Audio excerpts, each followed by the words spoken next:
akabazo kamwe wavuze ko karoti iza yoza amaso, waduha itandukaniro? Abandi bakavuga ngo shu yoza amaso, waduha itandukaniro hagati ya karoti na shu? ubutaha urumva ko ndifuza ko karoti. naganira ku abagabo benshi bagiye banyandikira, ndetse twebwe ko utaratuvugaho wavuze ku bamama, ubundi uri kuvuga mu buzima busanzwe. Akarusho ni iki twebwe ku bapapa watubwira? Ndi kubategurira ibintu byiza ku bapapa, mube redi, ndi kumwe namwe. Videwo ikurikiyeho ni iyanyu. Muraho neza, mumeze neza, mwiringire ko muri amahoro aho muherereye, natwe aho turi amahoro. Ndabiyegereje neza ku buzima bwiza. Ubuzima bwiza tubagezaho ibintu byinshi bitandukanye byubaka umubiri wacu. Ubushize twize ku bijyanye n'imyumbati, ubushize kandi twiga ku mateke. Uyu munsi wa none tugiye kwiga akamaro ka karoti. Karoti muzi ko ari ibiryo biri aho bidafite akamaro umubiri wacu, nyamara bifitiye akamaro umubiri wacu. Uyu munsi wa none rero ndabiyegereje ku buzima bwiza, mumeze neza. Ariko dutangire rero. Karoti ikintu cya mbere ifite vitamines bita antioxidant beta carotene. Iyi vitamine iri muri karoti bita antioxidant beta carotene ihinduka vitamine A. Iyi vitamine A ikurinda kuba wagira ubuhumyi bwo mu maso. Murumva ko karoti ifite akamaro kanini ku buzima bwacu. Iyo umuntu areba ntacyo utakora. Iyo ufite ubuhumyi bw'amaso ntaho waja, uba ufite ikibazo, uba usaba umuntu kuba yakugeza aho ushaka, cyangwa se bituma kandi utanareba ibyo wifuzaga. Murumva ko amaso ari ikintu kinini ku buzima bwa buri muntu. Rero uze urya karoti kubera ko ifitemo iyi vitamine A ikurinda ubuhumyi.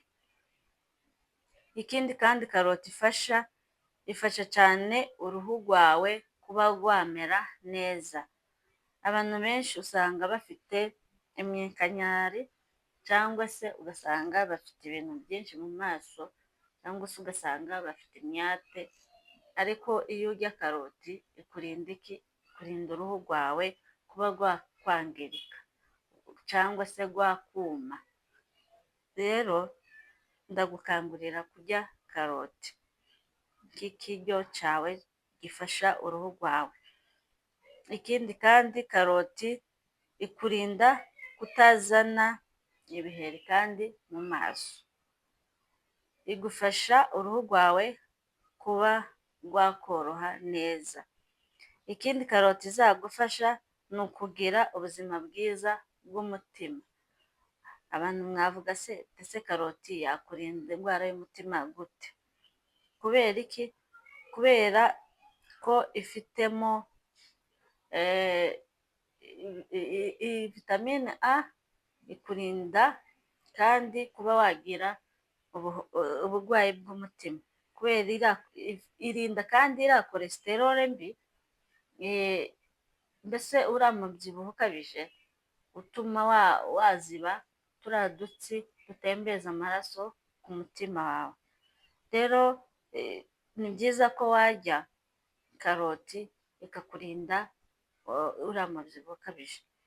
Ikindi kandi wakora uriya mutobe wa burendinze muri burenda, ukawufata ukawisiga mu maso, cyangwa se ukawumwa, ukurinda uruhu rwawe kuma. Urumva kandi ko karoti ibibazo ikurinda kubera iki? Kubera uyu mwungu dusanga muri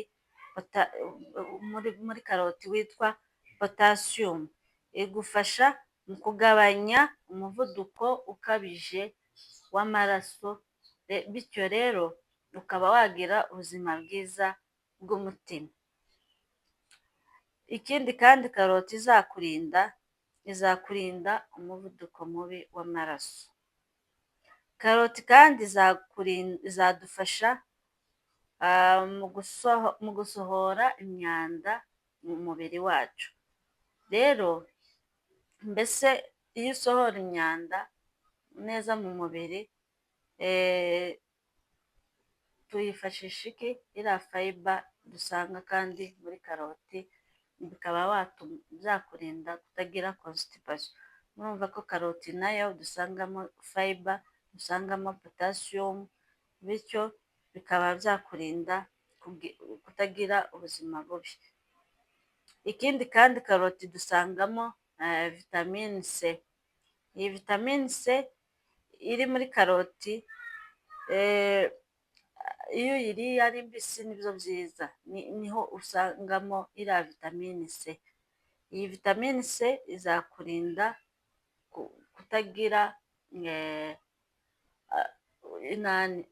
kutagira ibibazo by'utugwara tumwe na tumwe.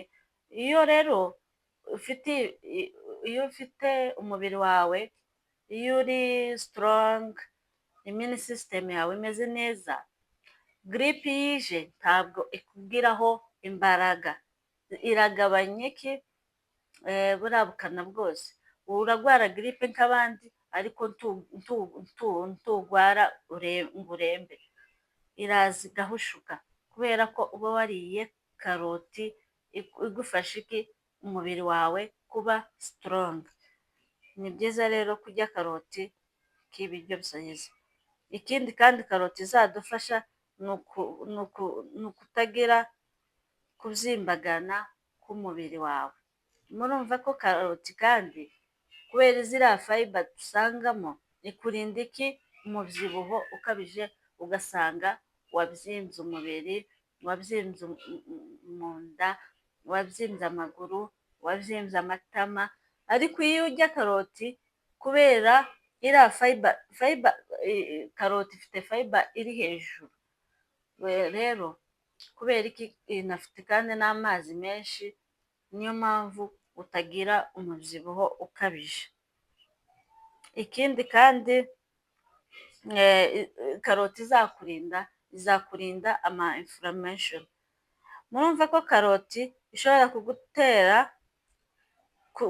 kugutera indwara zitandukanye. Kubera iki? Izakurinda iriya ma inflammation, ikurinde kandi kurwara utundi turwara tuje nk'ama virusi atandukanye. Iyo karoti rero ifite akamaro ku mubiri wacu. Karoti kandi izagufasha kugabanya ibiro. Kubera iki kandi? Murumva ko twagiye tugaruka fayiba. Fayiba ni ingenzi ku mubiri wawe.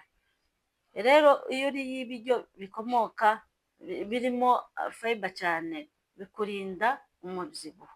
Wowe udashaka kubyibuha, nagukangurira kurya karoti nk'ibiryo byawe. Kandi iyo uyiriye ari mbisi niho nziza, cyangwa se ukayirapa, cyangwa se ukanywa wa mutobe, nibyo bizagufasha cyane. Rero karoti kandi ntabwo igira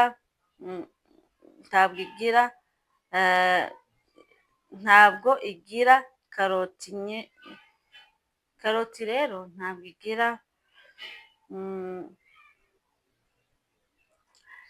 igira akamaro iyo uyiriye yahiye cyane. Iyo uyiriye muri salade, ukayirya ari mbisi, ukayirapa, cyangwa se ukanywa wa mutobe, niho igira akamaro cyane kurusha kuyikaranga. Iyo uyikaranze uba wamaze intungamubiri ziyirimo, ariko iyo uyiriye ari mbisi ukayirya muri salade, bikuzanira intungamubiri nziza imeze neza. Abahanga mu mirire bavuga ko ibiryo birimo iriya ntungamubiri bita beta carotene. Beta carotene ifasha cyane mu kurinda za kanseri zitandukanye, nka kanseri y'ibihaha, nka kanseri y'amabere, nka kanseri y'ubwonko, cyangwa se kanseri zindi zitandukanye. Murumva ko iyi antioxidant beta carotene idufitiye akamaro ku mubiri wacu mu kukurinda kurwara iriya za kanseri zitandukanye. Ku bamama rero bonsa nabakangurira kurya karoti cyane kugira ngo izakurinda kuba wahura n'ikibazo cya kanseri yo mu mabere cyangwa se mu mara, kubera iyo akenshi uhura na constipation cyane, biba bisigura ko mu minsi iza uzarwara kanseri bitewe n'iki, amara akoresha imbaraga nyinshi asohora imyanda. Ariko rero ni byiza ko uzajya karoti k'ikiryo cyawe kizakurinda izi ndwara zitandukanye. Karoti kandi ifasha detox. Iyi detox ni ugusohora imyanda. Iyi detox ni ugusohora imyanda mu mubiri wacu. Ni byiza ko dukora iriya juice ya karoti. Ku bantu bafite za blender muza mukoresha, muza muyiburendinga, munywe iriya juice igufasha gusohora, gukora detox byoroshye, rero ukaba wagira ubuzima bwiza mu mara. Iyo amara ahuye n'ikibazo, amara aragwara ugasanga ugize ikibazo cya kanseri. Murumva ko rero karoti ifitiye akamaro umubiri wacu, haba ku ruhu rwiza, haba ku maso, haba kugira inflammation, kutagira ibyo bibazo byinshi. Karoti ari ikintu cyiza kidufitiye akamaro mu mubiri wacu. Ni byiza rero ko tuzajya turya ibintu bifitiye akamaro, apana kurya ibintu biduteza indwara. Iyo uriye amacipusi cyane biguteza uriya mubyibuho, iyo uriye inyama biguteza za guta, iyo uriye inyama cyane biguteza kuba wagira kandi n'ikibazo cy'amaguru. Rero twite ku mirire yacu, twite ku bidufitiye akamaro umubiri. Umubiri iyo urwaye ntacyo ukora, uba waho gusa. Umubiri iyo ufite amahoro ugira ingufu ugakora, kandi iyo ufite amaso yawe yakora neza ugira neza. Ni byiza rero ko twita ku biribwa. Ni iri somo twari twateguye uyu munsi, rero muza mukora share, mutuwocinge, mwumve akamaro k'ibyo tugomba kurya. Rero mugire ibihe byiza, naho ubutaha mukomeze mubane natwe. gatoya mfite akabazo ndi bukubaze. Kandi kameramani, reka nkubaze akabazo kamwe. Wavuze ko karoti iza yoza amaso, waduha itandukaniro? Abandi bakavuga ngo shu yoza amaso, waduha itandukaniro hagati ya karoti na shu? Urumva ko karoti ifite iriya antioxidant twavuze beta carotene. Abatashobora kumva iyo antioxidant nimba yatsi, ni vitamins dusanga muri karoti. Rero iyi antioxidant ikurinda kuba wagira ubuhumyi bw'amaso. Shu nayo ifite indi vitamins A nayo, ariko cyane cyane iyi karoti niyo ifite antioxidant iri hejuru. Karoti ni ifite imbaraga. Ya. Ngiye kureka shu. Oya, ntukayireke, nayo ifite andi. Karoti niyo ifite akamaro cyane. Yego. None izo karoti sinzi ikibazo, ufite ibibazo byinshi ndi bukubaza, ariko reka maze kuzamuka. Iyo karoti kuyihekenya no kuyiteka ni ikintu gifite akamaro cyane. Kuyihekenya niho ifite akamaro. Ifite iyo ari mbisi cyane, kwanza iba ifite iriya vitamine C. Rero iyo uyitetse iriya vitamine C iba yahiye, iba yumaguritse. Yes, sinzi nimba abantu baba badukurikirana muri kumva bino bintu namwe mufite ibintu byinshi muri mubaze mugende mutere comment mubuze kumaza ibibazo byinshi n'ibintu byinshi yagiye tuganiriza yagiye tubwira amateke yagiye tubwira Imyumbati n'ibijumba n'ibijumba yes rero ubutaha ni n'imbuto. Ubutaha ndifuza ko naganira ku bagabo. Abagabo benshi bagiye banyandikira ndetse twebwe ko utaratuvugaho wavuze ku bamama ubundi uri kuvuga mu buzima busanzwe. Akarusho ni iki twebwe ku bapapa watubwira? Ndi kubategurira ibintu byiza ku bapapa, mube redi, ndi kumwe namwe. Videwo ikurikiyeho ni iyanyu. Rero murakoze ku bibazo byiza, ubundi namwe muza mwandika kuri comment mutubwire ibyo mushaka kuvuga, ibyo dushaka kubagezaho. Turi hano ku bwanyu namwe muriho ku bwacu.